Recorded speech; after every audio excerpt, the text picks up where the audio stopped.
Muito bem, pessoal, canal do Jorge Igor no YouTube, deixa aí o seu like no vídeo, se você não está inscrito, se inscreva agora, dá essa moral, vamos voltando aqui com o fluxo de vídeos e ativa o sininho das notificações, né?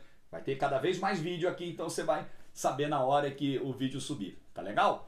Vamos falar do título do Flamengo, 36º título carioca, venceu o Fluminense nos dois jogos da final, 2-1 e 1-0, e se sagrou campeão. Tem duas manchetes aí sobre a final. A primeira, assim, é a lógica que acabou dando na final. Quando começou o ano, qual era a projeção? Flamengo campeão carioca, até com alguma facilidade. Pelo elenco que tem, pela força de time que tem, pelo momento terrível dos rivais, né? Financeiramente muito mal, Fluminense, Botafogo e Vasco.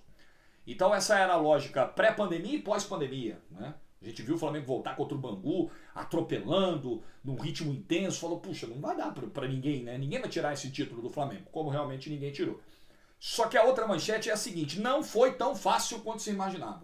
O Fluminense vendeu caro, dentro das suas limitações, dentro da sua proposta mais defensiva na final da Taça Rio e no segundo jogo da final do Campeonato Carioca, o Fluminense foi um adversário que não teve qualidade nem perna o suficiente para vencer o Flamengo, mas incomodou, foi melhor que o Flamengo no primeiro tempo do primeiro jogo da final, então o Fluminense teve bons momentos contra o Flamengo. O Flamengo que não repetiu, quando enfrentou o adversário mais qualificado do pós-pandemia, o Flamengo não repetiu o ritmo forte que imprimiu contra Bangu, Boa Vista e Volta Redonda. A explicação pode ser física? Me parece que passa por aí também.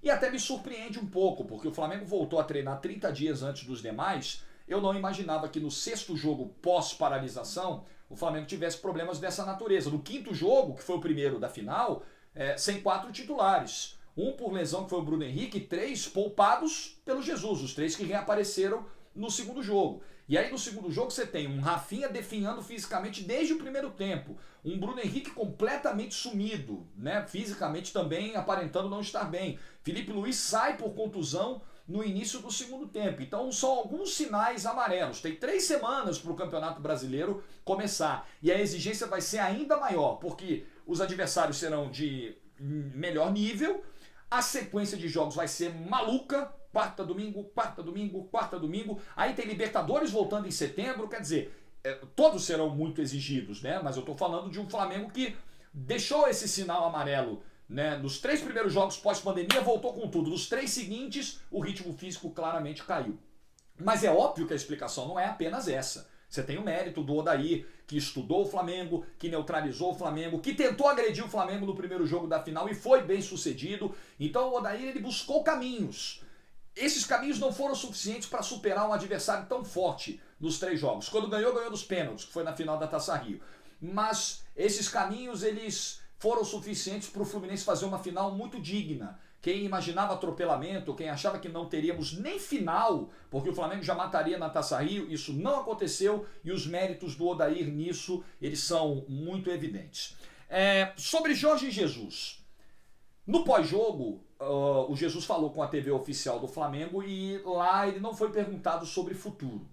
Eu queria fazer uma observação rápida aqui sobre esse trabalho cada vez mais presente das TVs oficiais. São muito bem-vindos. Eu acho que a gente tem que ter, eu pelo menos tenho absoluto respeito pelos profissionais que lá estão, conheço alguns deles, estão ali exercendo as suas funções, orientados pelos clubes, trabalhando com muita ética, com muito profissionalismo e fazendo o que se espera mesmo de uma TV oficial. Eu jamais vou esperar que uma TV oficial toque em temas muito sensíveis, muito delicados, que as TVs oficiais se aprofundem em crises. Eu jamais vou esperar isso. Agora, o que eu acho ruim é que após uma conquista de título do clube de maior torcida do Brasil e com uma indefinição em relação ao futuro do seu treinador, um dos maiores da história do clube, a gente não tenha os jornalistas da imprensa tradicional fazendo perguntas também. Ah, mas o distanciamento social impõe essas restrições de acesso ao Maracanã, os jornalistas não podem na sala de coletiva se aglomerarem e tal. Tudo bem, existem os aplicativos, videoconferência, nós estamos em 2020, não estamos em 1950, estamos na era da internet.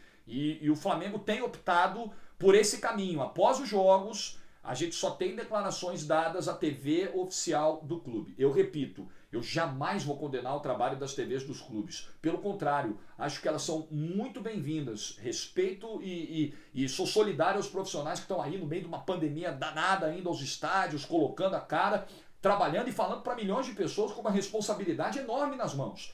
Mas acho que o trabalho da imprensa profissional ele não deve ser desprezado. Os dois trabalhos devem caminhar juntos, lado a lado. Há espaço para que seja consumido a linguagem torcedora e a linguagem não torcedora. Feito isso, feito esse registro, eu reforço o meu lamento que a essa altura a gente não tenha conseguido ouvir o Jesus sobre um assunto tão importante. Ele poderia não responder, tá? Uma entrevista coletiva com 20 jornalistas não seria garantia de que o Jesus daria alguma resposta definitiva, ou que sequer daria resposta. Mas ele ao menos seria questionado. Ele poderia dizer, sobre Benfica eu não falo, sobre futuro eu não falo, eu quero falar só do título. Ok, era um direito dele, mas ele seria ao menos perguntado. Essa oportunidade ninguém teve. O torcedor do Flamengo não teve. O trabalho do jornalista é apenas servir de elo entre clube e torcida. A gente está ali para isso, mas infelizmente não foi dada essa chance. Parabéns ao Flamengo pelo título carioca, mas ficam esses 2 pontos de atenção, como o Flamengo vai chegar fisicamente para a estreia contra o Atlético Mineiro e se vai chegar ou não com Jorge Jesus. Até a essa altura, virada de quarta para quinta, a gente não tem nenhuma definição, nenhuma pista sobre isso, porque personagens rubro-negros não esclareceram nada.